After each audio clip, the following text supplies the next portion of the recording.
La cámara de seguridad del C5 en Iztapalapa registró movimiento en la calle a las 3:47 am, pero las grabaciones del supuesto asesinato fueron inexplicablemente borradas. José Martínez, un joven de 28 años, repartidor en la colonia, llevaba una vida tranquila siguiendo una rutina meticulosa que incluía comenzar su jornada laboral a las 5:00 am y terminarla a las 2:00 pm. Cada día, antes de comenzar su trabajo, pasaba por la cocina de su pequeño departamento en la colonia Escuadrón 2001 para prepararse un café mientras escuchaba las noticias matutinas. El sonido del agua hirviendo llenaba el estrecho espacio de su cocina, un lugar que José había convertido en un refugio personal. Las paredes estaban adornadas con fotografías de su familia y algunos dibujos infantiles que había atesorado de sus sobrinos.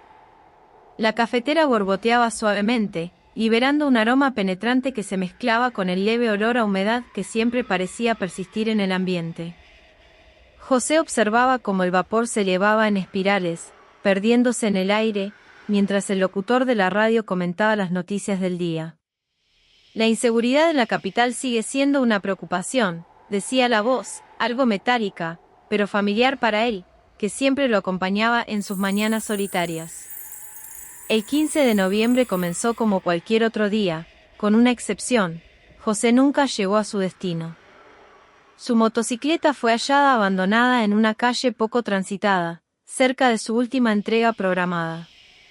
Los vecinos de la colonia recuerdan una madrugada tranquila, sin eventos fuera de lo común, excepto por el ladrido insistente de un perro alrededor de las 4 de la madrugada. El aire de aquella madrugada era fresco, casi frío, y una ligera bruma se cernía sobre las calles, otorgándoles un aspecto irreal, como de otro mundo. Las luces amarillentas de los postes apenas lograban penetrar la niebla, creando sombras alargadas que parecían danzar con el viento. Los ladridos del perro, un sonido agudo y repetitivo, resonaban en el aire, rompiendo el silencio de la noche. Era un sonido que muchos ignoraron, acostumbrados a los ruidos nocturnos de la ciudad, pero que ahora, en retrospectiva, parecía cobrar un nuevo significado. La investigación inició rápidamente. La policía revisó las cámaras de seguridad, pero, sorprendentemente, las grabaciones entre las 3 de la madrugada y las 5 de la madrugada de esa noche estaban ausentes. La última imagen que tenemos es de las 3:47 de la madrugada, justo antes de que la cámara se apague, admitió el jefe de la policía local en una conferencia de prensa. Esto provocó una serie de preguntas, no solo de la comunidad, sino también de la familia de José, quienes clamaban por respuestas. Mi hijo era un buen hombre, tenía una vida por delante, decía entre lágrimas su madre, María López. En la sala de conferencias, la tensión era palpable. Las luces fluorescentes iluminaban el lugar con un brillo frío y clínico, mientras las cámaras de los medios apuntaban expectantes al jefe de la policía. El murmullo de los periodistas llenaba el espacio, mezclándose con el leve zumbido de los proyectores. ¿Cómo es posible que las grabaciones estén perdidas?, preguntó uno de los reporteros, su voz cargada de escepticismo. El jefe de policía, con los ojos cansados y el ceño fruncido, buscaba las palabras adecuadas. Estamos investigando todas las posibilidades, respondió, aunque sus palabras parecían vacías ante la magnitud del misterio. En busca de pistas, la policía entrevistó a varios testigos. Uno de ellos, un vecino que prefirió mantenerse en el anonimato, aseguró haber visto a un hombre extraño merodeando por la zona esa madrugada. No era alguien del barrio, caminaba rápido, como si estuviera buscando algo, dijo. Sin embargo, al no haber grabaciones de vídeo, su testimonio se quedó como un cabo suelto en el caso. La descripción del testigo era vaga, pero evocadora. Era alto, con una chaqueta oscura, recordaba, mientras sus ojos se perdían en el recuerdo de aquella figura fugaz que había captado su atención durante un breve instante. Sus movimientos eran nerviosos, como si estuviera apurado, pero no corría, añadió, tratando de reconstruir cada detalle en su mente. La noche se había tragado al extraño, dejándolo como una sombra más en el entramado de incógnitas que rodeaba el caso de José.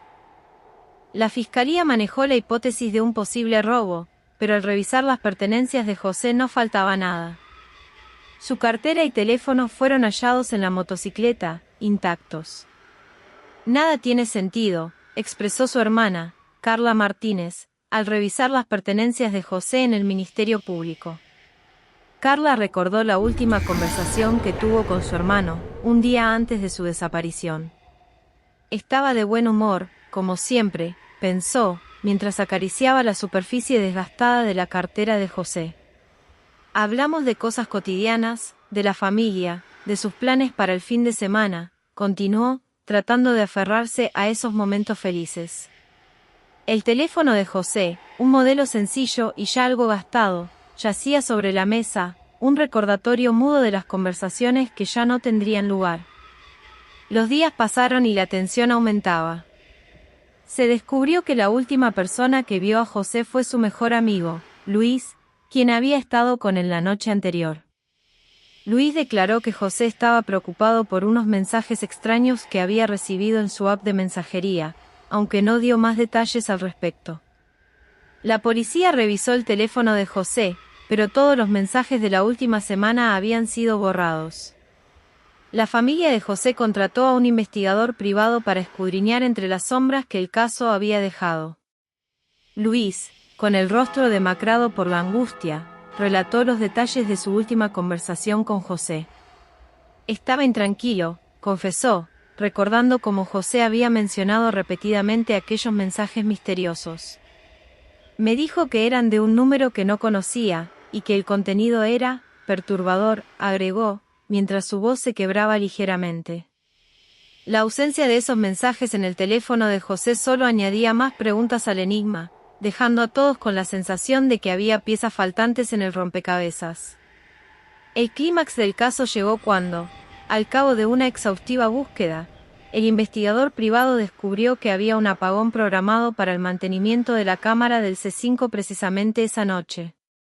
Es demasiada coincidencia, dijo el investigador, sugiriendo la posibilidad de una manipulación deliberada.